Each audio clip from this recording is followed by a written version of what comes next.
ਪਿਆਰੇ ਵਿਦਿਆਰਥੀਓ, ਨਮਸਕਾਰ, ਸਤਿ ਸ੍ਰੀ ਅਕਾਲ। ਅੱਜ ਅਸੀਂ ਬਹੁਤ ਹੀ ਇੰਪੋਰਟੈਂਟ ਟੌਪਿਕ ਜਿਸ ਦਾ ਨਾਮ ਹੈ ਗੁੱਡਸ ਐਂਡ ਸਰਵਿਸਿਜ਼ ਟੈਕਸ। ਤੁਸੀਂ ਸਾਰਿਆਂ ਨੇ GST ਸੁਣਿਆ ਹੈ, ਕਿਉਂਕਿ GST ਸਾਡੇ ਸਾਰਿਆਂ ਦੇ ਲਈ ਇੱਕ ਨਵਾਂ ਸ਼ਬਦ ਹੈ ਜਿਸ ਦਾ ਫੁੱਲ ਫਾਰਮ ਹੈ goods and services tax. Punjabi ਵਿੱਚ ਇਸ ਨੂੰ ਅਸੀਂ ਵਸਤੂਆਂ ਅਤੇ ਸੇਵਾਵਾਂ ਕਰ ਦੇ ਨਾਮ ਨਾਲ ਜਾਣਦੇ ਹਾਂ। Goods and services tax is an indirect tax. ਪਿਆਰੇ ਵਿਦਿਆਰਥੀਓ, ਜੋ GST ਹੈ ਇਹ ਸਾਡਾ ਇੱਕ ਇਨਡਾਇਰੈਕਟ ਟੈਕਸ ਹੈ। ਅਪ੍ਰਤੱਖ ਟੈਕਸ ਹੈ ਜਿਹੜਾ ਕਿ ਅਲੱਗ-ਅਲੱਗ ਰੇਟ 'ਤੇ ਲਗਾਇਆ ਜਾਂਦਾ ਹੈ ਔਰ every supply of goods and services, ਹਰੇਕ ਤਰ੍ਹਾਂ ਦੀਆਂ ਜਿਹੜੀਆਂ ਗੁੱਡਸ ਨੇ ਅਤੇ ਸਰਵਿਸਿਜ਼ ਨਾਲ ਵਰਡ ਯੂਜ਼ ਕੀਤਾ ਗਿਆ ਹੈ, ਸਰਵਿਸਿਜ਼ ਸੇਵਾਵਾਂ ਦੇ ਬਦਲੇ ਵੀ ਟੈਕਸ ਲਗਾਇਆ ਜਾਂਦਾ ਹੈ। ਪਰ ਇੱਥੇ ਇੱਕ ਗੱਲ ਦਾ ਯਾਦ ਰੱਖਣਾ ਹੈ, ਇਸ ਦੇ ਵਿੱਚ ਪੈਟਰੋਲ ਅਤੇ ਅਲਕੋਹਲ ਸ਼ਰਾਬ ਦੋਨੋਂ ਚੀਜ਼ਾਂ ਸ਼ਾਮਿਲ ਨਹੀਂ ਕੀਤੀਆਂ ਗਈਆਂ ਹਨ। ਪਿਆਰੇ ਵਿਦਿਆਰਥੀਓ, ਪੈਟਰੋਲ ਅਤੇ ਸ਼ਰਾਬ ਅਲਕੋਹਲ ਦੇ ਉੱਪਰ ਇਸ ਨੂੰ GST ਦੇ ਵਿੱਚ ਸ਼ਾਮਲ ਨਹੀਂ ਕੀਤਾ ਗਿਆ ਹੈ।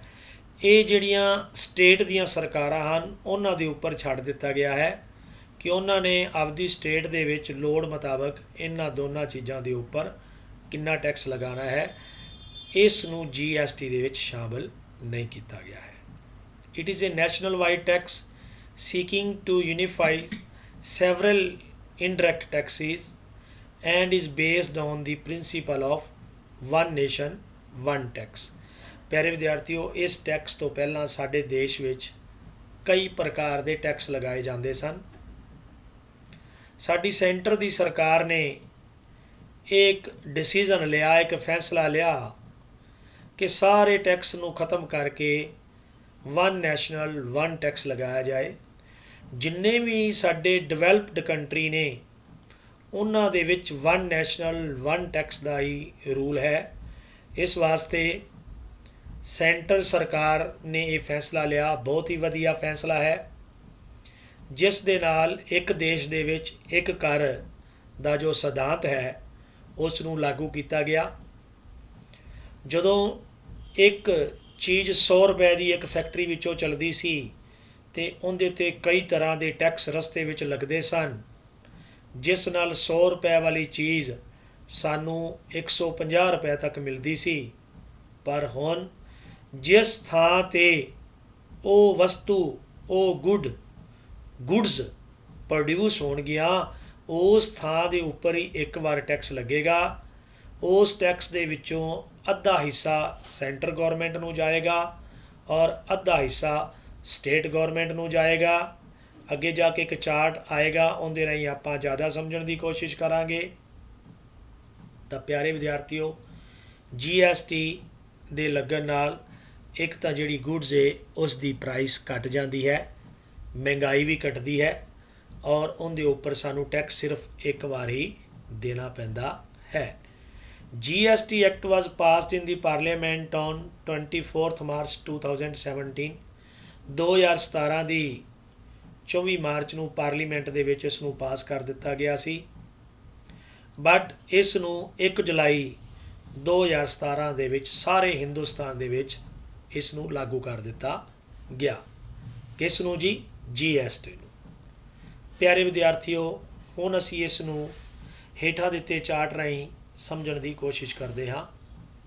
ਟੈਕਸ ਦੋ ਤਰ੍ਹਾਂ ਦੇ ਹੁੰਦੇ ਹਨ, ਇੱਕ ਡਾਇਰੈਕਟ ਟੈਕਸ ਅਤੇ ਦੂਸਰਾ ਇਨਡਾਇਰੈਕਟ ਟੈਕਸ।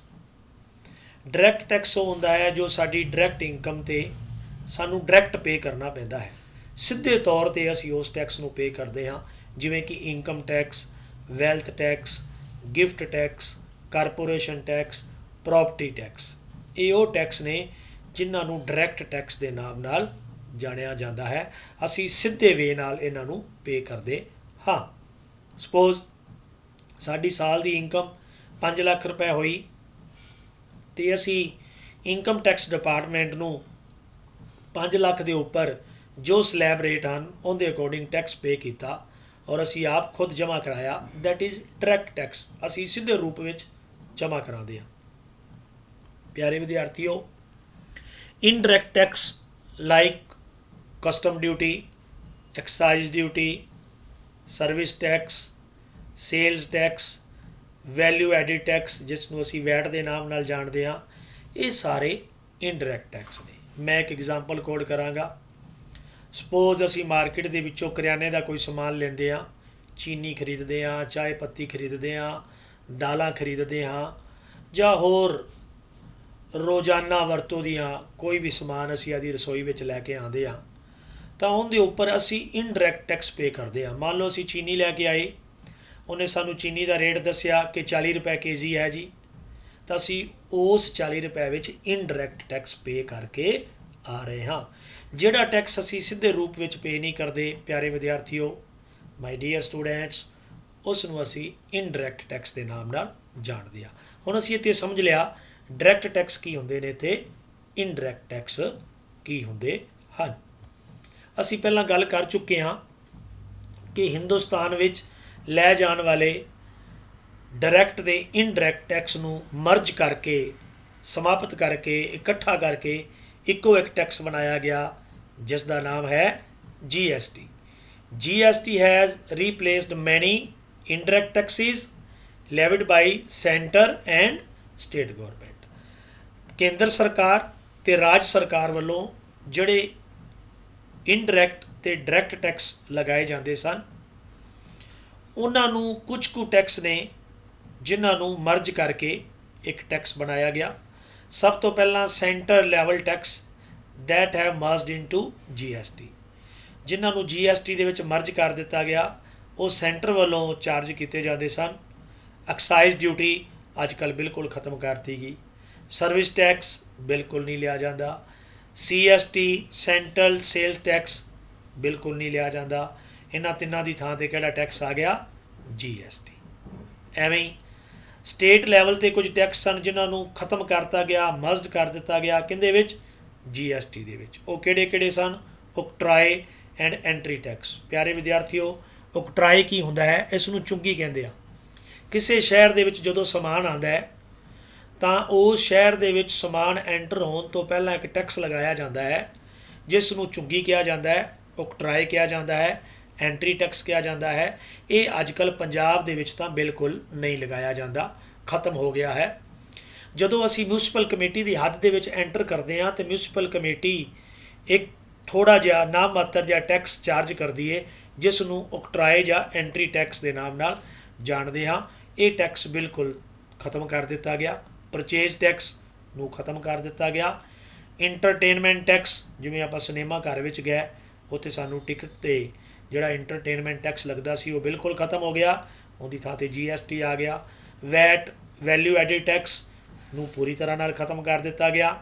लग्जरी टैक्स नूं पूरी तरह नाल खत्म कर दिता गया। टैक्सिस ऑन लॉटरी, जिन्नियां भी लॉटरीज अलग अलग स्टेट्स वालों आदे लैवल ते लॉटरीज पाईयां जांदियां हन, उनके उपर लगन वाला लॉटरी टैक्स नूं भी खत्म कर दिता गया तो उनकी थां ते इक्को एक टैक्स आ गया जिसका नाम है GST। तो प्यारे विद्यार्थियों, इन्ने सारे टैक्स नूं खत्म करके मर्ज करके इक्को एक टैक्स लगा दिता गया। That tax is called GST, goods and services tax. तो प्यारे विद्यार्थियों, ये समझण तो बाद फिर असी समझते हाँ कि GST दे कुछ कुछ रेट्स ने। Goods and services are divided into 5 slabs for collection of GST। इसनूं 5 भागां दे विच 5 स्लैब्स दे विच अलग अलग वंडिया गया है। एसेंशियल आइटम्स इनकलूडिंग फूड, इनके उपर किसी तरह का कोई GST नहीं लगता, 0% रेट है। कॉमन यूज़ आइटम्स, आम सधारण वरतों वास्ते गुड्स ने, वो अलग अलग कैटेगरी दी हुई है, उन्होंने अलग अलग नाम दिते हुए हैं। इत्थे सानू नाम पढ़न की याद करन की कोई ज़रूरत नहीं, असी बार इन्ना ही याद रखना है कि इस दे अलग अलग स्लैब रेट हैं। उसका रेट है जी 5%। एक का नाम दिता गया है स्टैंडर्ड रेट। कुछ कु गुड्स ने जिन्होंने स्टैंडर्ड रेट में रखा गया है, उन्होंने 12% की दर के नाल GST लगाया जाता है। इस तो बाद maximum goods and all services standard rate ਇੱਕ ਅਲੱਗ ਕੈਟੇਗਰੀ ਵਿੱਚ ਗੁੱਡਸ ਨੂੰ ਰੱਖਿਆ ਗਿਆ ਹੈ। ਇਸ ਦੇ ਵਿੱਚ 18% ਦੀ ਦਰ ਦੇ ਨਾਲ GST ਲਗਾਇਆ ਜਾਂਦਾ ਹੈ। ਪਿਆਰੇ ਵਿਦਿਆਰਥੀਓ, ਲਗਜ਼ਰੀ ਆਈਟਮ ਤੇ ਤੰਬਾਕੂ ਦੇ ਉੱਪਰ 28% ਸਭ ਤੋਂ ਉੱਚ ਪੱਧਰ ਦਾ ਸਲੈਬ ਰੇਟ 28% ਇਸ ਦੇ ਉੱਪਰ GST ਲਗਾਇਆ ਗਿਆ ਹੈ। ਇਸ ਤਰ੍ਹਾਂ ਸਾਡੇ ਹਿੰਦੁਸਤਾਨ ਦੇ ਵਿੱਚ, ਸਾਡੇ ਇੰਡੀਆ ਦੇ ਵਿੱਚ GST ਦੇ 5 ਸਲੈਬ ਰੇਟ ਹਨ। ਤੁਸੀਂ ਯਾਦ ਰੱਖਣਾ ਹੈ 0, 5%, 12%, 18% ਐਂਡ 28%। ਪਿਆਰੇ ਵਿਦਿਆਰਥੀਓ, ਇਸ ਤੋਂ ਬਾਅਦ ਅਸੀਂ ਇਸ ਨੂੰ ਪੰਜਾਬੀ ਵਰਜ਼ਨ ਵਿੱਚ ਚੰਗੀ ਤਰ੍ਹਾਂ ਸਮਝਣ ਦੀ ਕੋਸ਼ਿਸ਼ ਕਰਦੇ ਹਾਂ ਕਿ GST ਤੋਂ ਭਾਵ ਉਸ ਕਰ ਤੋਂ ਹੈ ਜੋ ਹਰ ਪੂਰਤੀ ਅਰਥਾਤ ਵਸਤੂਆਂ ਅਤੇ ਜਾਂ ਸੇਵਾਵਾਂ ਦੀ ਵਿਕਰੀ 'ਤੇ ਲਗਾਇਆ ਜਾਂਦਾ ਹੈ। ਅਸੀਂ ਪਹਿਲਾਂ ਪੜ੍ਹ ਚੁੱਕੇ ਹਾਂ ਇੰਗਲਿਸ਼ ਵਰਜ਼ਨ ਵਿੱਚ ਵੀ ਕਿ ਗੁੱਡਸ ਐਂਡ ਸਰਵਿਸਿਜ਼ ਦੋਨਾਂ ਉੱਪਰ ਹੀ GST ਲਗਾਇਆ ਜਾਂਦਾ ਹੈ, ਪਰੰਤੂ ਇਸ ਵਿੱਚ ਪੈਟਰੋਲੀਅਮ ਅਤੇ ਮਨੁੱਖੀ ਉਪਭੋਗ ਲਈ ਅਲਕੋਹਲ ਨੂੰ, ਸ਼ਰਾਬ ਨੂੰ ਸ਼ਾਮਲ ਨਹੀਂ ਕੀਤਾ ਗਿਆ ਹੈ। ਇਹ ਜਿਹੜੀਆਂ ਸਟੇਟ ਦੀਆਂ ਸਰਕਾਰਾਂ ਨੇ ਉਹਨਾਂ ਉੱਪਰ ਛੱਡ ਦਿੱਤਾ ਗਿਆ ਹੈ ਪੈਟਰੋਲ ਅਤੇ ਅਲਕੋਹਲ ਬਾਰੇ। ਉਹ ਆਦੇ ਲੈਵਲ 'ਤੇ ਟੈਕਸ ਚਾਰਜ ਕਰਦੀਆਂ ਹਨ, ਇਹਨਾਂ ਨੂੰ GST ਵਿੱਚ ਸ਼ਾਮਲ ਨਹੀਂ ਕੀਤਾ ਗਿਆ ਹੈ। ਭੁਗਤਾਨ ਕੀਤੇ ਗਏ GST ਨੂੰ ਇਨਪੁੱਟ GST ਅਤੇ ਪ੍ਰਾਪਤ ਕੀਤੇ ਗਏ GST ਨੂੰ ਆਊਟਪੁੱਟ GST ਕਿਹਾ ਜਾਂਦਾ ਹੈ। ਪਿਆਰੇ ਵਿਦਿਆਰਥੀਓ, ਤੁਸੀਂ ਸਪੋਜ਼ 50,000 ਰੁਪਏ ਦੀਆਂ ਗੁੱਡਸ ਖਰੀਦ ਕੇ ਲਿਆਏ, ਉਹਦੇ ਉੱਪਰ ਜਿੰਨਾ ਤੁਸੀਂ GST ਪੇ ਕੀਤਾ ਉਹ ਚਾਹੇ 5% ਦੀ ਦਰ ਨਾਲ ਕੀਤਾ, ਚਾਹੇ 12% ਦੇ ਰੇਟ ਨਾਲ ਕੀਤਾ, ਚਾਹੇ 18% ਦੇ ਰੇਟ ਨਾਲ ਕੀਤਾ, ਉਸ ਨੂੰ ਜਿੰਨਾ ਟੈਕਸ ਤੁਸੀਂ ਦੇ ਕੇ ਆਏ ਹੋ ਉਸ ਨੂੰ ਅਸੀਂ ਇਨਪੁੱਟ ਕਹਿੰਦੇ ਹਾਂ। ਅਤੇ ਜਦੋਂ ਤੁਸੀਂ ਗੁੱਡਸ ਵੇਚਦੇ ਹੋ ਅਤੇ ਟੈਕਸ ਕਲੈਕਟ ਕਰਦੇ ਹੋ ਉਸ ਨੂੰ ਅਸੀਂ ਆਊਟਪੁੱਟ GST ਕਹਿੰਦੇ ਹਾਂ। ਗੁੱਡਸ ਖਰੀਦਾਂਗੇ, ਟੈਕਸ ਪੇ ਕਰਾਂਗੇ, ਇਨਪੁੱਟ। ਗੁੱਡਸ ਵੇਚਾਂਗੇ, ਟੈਕਸ ਕਲੈਕਟ ਹੋਏਗਾ, ਆਊਟਪੁੱਟ GST। ਪਿਆਰੇ ਵਿਦਿਆਰਥੀਓ, ਇਸ ਤੋਂ ਅੱਗੇ ਇਸ ਨੂੰ 2 ਭਾਗਾਂ 'ਚ ਵੰਡਿਆ ਜਾਂਦਾ ਹੈ, ਉਹ ਚਾਹੇ ਇਨਪੁੱਟ ਹੋਏ ਚਾਹੇ ਆਊਟਪੁੱਟ ਹੋਏ। ਤਾਂ ਇਸ ਦੇ ਵਿੱਚੋਂ 2 ਪਾਰਟ ਕੀ ਬਣਦੇ ਨੇ? ਇੱਕ ਪਹਿਲੇ ਆਉਂਦਾ CGST, central goods and services tax, ਅਤੇ ਦੂਸਰਾ ਹੈ SGST, state goods and services tax. ਇਹਦੇ ਵਿੱਚੋਂ ਅੱਧਾ ਹਿੱਸਾ ਸੈਂਟਰ ਨੂੰ ਜਾਂਦਾ ਹੈ, ਪਹਿਲਾਂ ਸਾਰਿਆਂ ਤੋਂ ਪਹਿਲਾਂ CGST ਲਿਖਣਾ ਹੁੰਦਾ ਹੈ, ਔਰ ਉਹਦੇ ਵਿੱਚੋਂ ਅੱਧਾ ਹਿੱਸਾ ਸਟੇਟ ਗੌਰਮੈਂਟ ਲਈ ਹੁੰਦਾ ਹੈ। ਸਪੋਜ਼ ਅਸੀਂ ਗੁੱਡਸ ਖਰੀਦੀਆਂ, ਉਹਦੇ ਵਿੱਚ 18% ਅਸੀਂ ਰੇਟ ਨਾਲ ਟੈਕਸ ਦਿੱਤਾ, ਅਤੇ ਉਹਦੇ ਵਿੱਚੋਂ ਪਿਆਰੇ ਵਿਦਿਆਰਥੀਓ 9% ਸੈਂਟਰ ਦਾ ਹਿੱਸਾ ਹੋਏਗਾ ਅਤੇ 9% ਹੀ ਸਟੇਟ ਦਾ ਸ਼ੇਅਰ ਹੋਏਗਾ, ਯਾਨੀ ਕਿ ਅੱਧੇ ਪੈਸੇ ਸੈਂਟਰ ਨੂੰ ਜਾਣਗੇ ਔਰ ਅੱਧੇ ਪੈਸੇ ਹੀ ਸਟੇਟ ਗੌਰਮੈਂਟ ਨੂੰ ਜਾਣਗੇ। ਇਹ ਤਾਂ ਸੀ ਕੁਝ ਬੇਸਿਕ ਨੌਲੇਜ ਰਿਗਾਰਡਿੰਗ GST ਦੇ ਵਾਸਤੇ। ਮੈਂ ਉਮੀਦ ਕਰਦਾ ਕਿ ਤੁਹਾਨੂੰ GST ਦਾ ਟੌਪਿਕ ਬੜੇ ਵਧੀਆ ਤਰੀਕੇ ਨਾਲ ਸਮਝ ਆ ਗਿਆ ਹੋਣਾ ਹੈ। ਇਸ ਟੌਪਿਕ ਨੂੰ ਧਿਆਨ ਨਾਲ ਸਮਝਣ ਲਈ, ਸੁਣਨ ਲਈ ਤੁਹਾਡਾ ਬਹੁਤ ਬਹੁਤ ਸ਼ੁਕਰੀਆ। ਇਸ ਤੋਂ ਬਾਅਦ ਫਿਰ GST ਦਾ ਇੱਕ ਹੋਰ ਲੈਕਚਰ ਲੈ ਕੇ ਮਿਲਾਂਗੇ। तब तक thanks for watching this video. जय हिंद।